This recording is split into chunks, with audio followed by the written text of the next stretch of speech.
トだよ。こんばんはねーねー。見てみて。テトはどこにいるでしょうか。わかる？テト黒いからわかりにくいよね。正解はぬいぐるみの横でした。横切ったのは誰？あれは尻だね。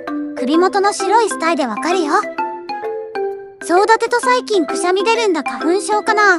風邪かね？アミンナは大丈夫。ぬいぐるみと一緒に寝る。テトかわいいじゃんって思ったらチャンネル登録よろしくお願いします。また次回の動画でお会いしましょうね。